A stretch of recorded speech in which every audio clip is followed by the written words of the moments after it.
Les règles de notre société, c'est que le mariage s'effectue entre un homme et une femme.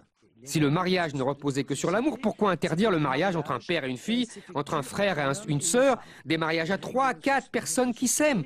Pourquoi refuser la polygamie alors qu'il y a beaucoup plus de pays qui la pratiquent que ceux qui ont à ce jour légalisé le mariage de personnes de même sexe? Mariage, c'est un mot qui veut dire un rempart pour permettre au lieu le plus fragile de la société, c'est-à-dire une femme qui donne la vie à un enfant, que toutes les conditions soient établies pour que ça se passe dans la meilleure possibilité. L'introduction même de l'idée d'homophobie tend à accréditer l'idée que le comportement homosexuel a la même valeur que d'autres comportements, alors qu'il est évidemment une menace pour l'humanité, pour sa survie, tout simplement pour le respect de l'humanité. L'État n'a pas à participer à la normalisation de l'homosexualité. Si, ça fait partie du mal parce que ça ne va pas dans le sens de l'amour qui a été donné par Dieu entre un homme et une femme. La Bible dit, l'homosexualité ne présente pas les critères de poursuite de l'humanité. Précisément, tu ne coucheras pas avec un homme comme on couche avec une femme, c'est une abomination. Bien sûr qu'il y a le problème des homosexuels. On va avoir un pays d'homo, et ben alors, dans 10 ans, un peu personne. C'est stupide. C'est stupide. Les PD. Je pense pas être un PD, moi non plus. Bon. Je pense pas être un PD, moi non plus. Bon. Je pense pas être un PD, moi non plus. Bon. Je pense pas être un PD, moi non plus. Bon. Je pense pas être un PD, moi non plus. Bon. Je pense pas être un PD, moi non plus. Bon. Je pense pas être un PD, moi non plus. Bon. Je pense pas être un PD, moi non plus. Bon. Je pense pas être un PD, moi non plus. Bon. Je pense pas être un PD, moi non plus. Bon. Je pense pas être un PD, moi non plus. Bon. Je pense pas être un PD, moi.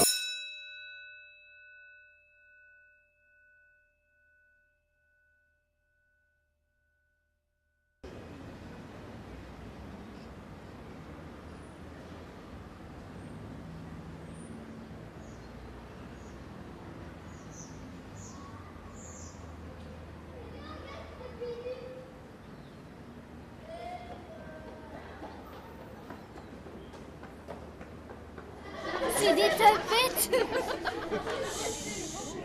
Tapette, est-ce que pour vous c'est une insulte? Oui, mais c'est comme une insulte, hein, parce que c'est un mot familier, mais c'est pas une insulte. C'est presque quand même. C'est comme si c'était des filles, c'est des oui, mais c'est pas trop une insulte. Parfois on le dit entre nous, ça veut pas trop dire homosexuel, on dit c'est comme une insulte, c'est oui. C'est comme si on disait oh le salaud, tu vois. Connard, salaud. Tapette, c'est pas vraiment un gros mot parce qu'on peut dire tapette à mouche.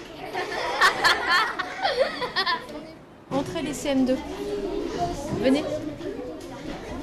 C'est bon, vous voyez bien d'ici l'écran? D'accord, bon c'est bon. Ils sont installés. Bonjour à tous et à toutes. Je m'appelle Sébastien Vattel, je suis le réalisateur du film qui s'appelle Le baiser de la lune. C'est un film d'animation et donc on va le regarder ensemble et après on va pouvoir discuter ensemble de ce que vous avez pensé du film, s'il y a des choses que vous aimez ou que vous n'aimez pas. Voilà, bonne projection.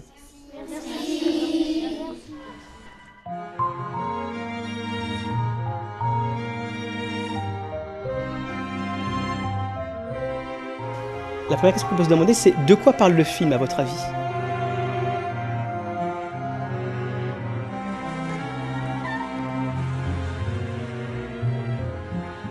Tiens, la vieille Agathe attend encore son prince.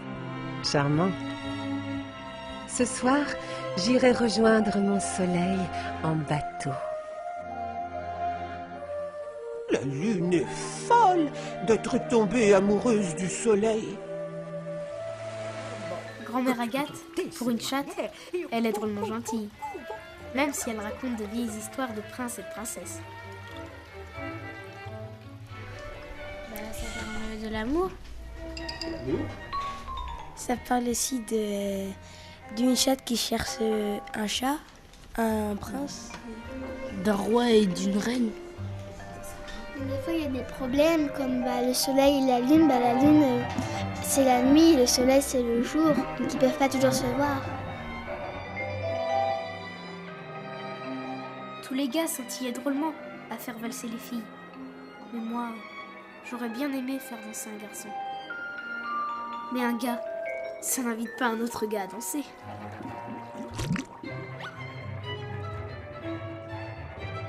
Léon Félix. Amour impossible. Félix, il a dit que Léon c'était sa princesse alors que c'est un gars donc c'est son prince. Ouais, c'est sa princesse. Et en fait, c'était deux mecs. Oui, deux mecs qui s'aimaient. C'est deux mecs qui s'aimaient et c'est des homos, quoi. C'est vraiment une question d'éducation, la lutte contre l'homophobie, qui a des conséquences assez graves après au collège. Et c'est dès le primaire qu'il faut en parler. Et on se rend compte quand on explique ce que c'est, ça résout en fait le problème. Malgré sa poésie, le court-métrage a choqué. Des associations, des hommes politiques outrés qu'on ose parler homosexualité à l'école. Le ministre estime que le film n'a pas vocation à être diffusé en primaire, mais il ne l'a pas interdit. À Morlaix, les parents n'ont rien entrepris contre la projection, mais ils se sont posé des questions.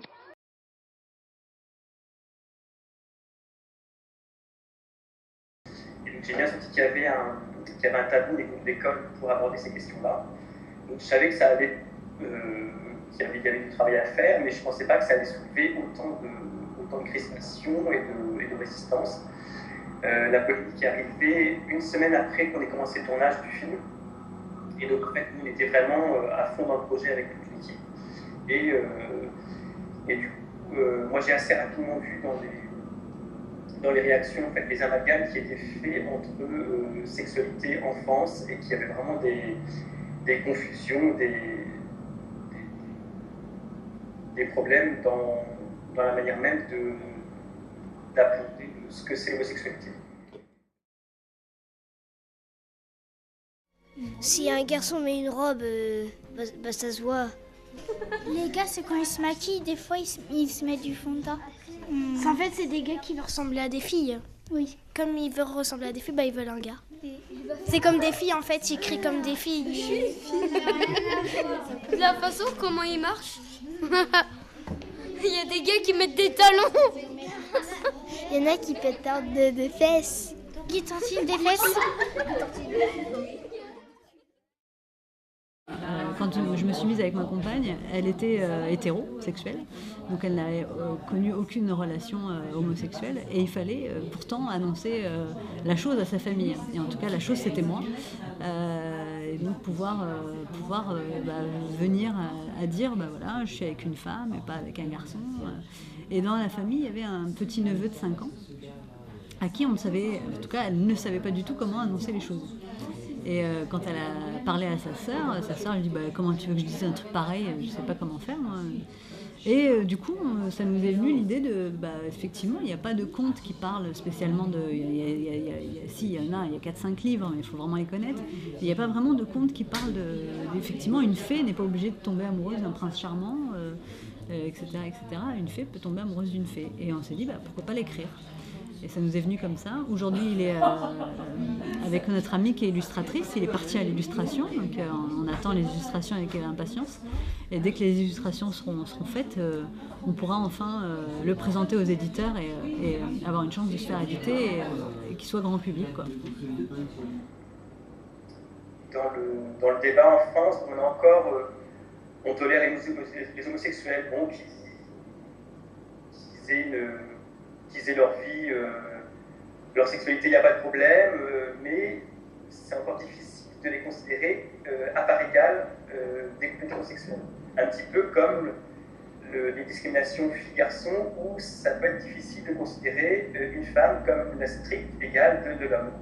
Ensuite, moi, les réactions les plus fréquentes, c'est que les gens ne comprennent pas forcément qu'il peut y avoir des filles qui, en plus, moi, par rapport à mon métier, moi, je suis entièrement bénévole chez SOS Homophobie, et le fait de dire que je suis pompier, parce qu'on me demande aussi ce que je fais dans la vie, et le fait de dire que je suis pompier et homosexuel, et en même temps avec des origines un peu maghrébines, avec des parents musulmans, chez eux, ça crée un tel choc culturel et d'opinion que ça les interpelle beaucoup. Donc j'ai le droit à beaucoup de questions personnelles.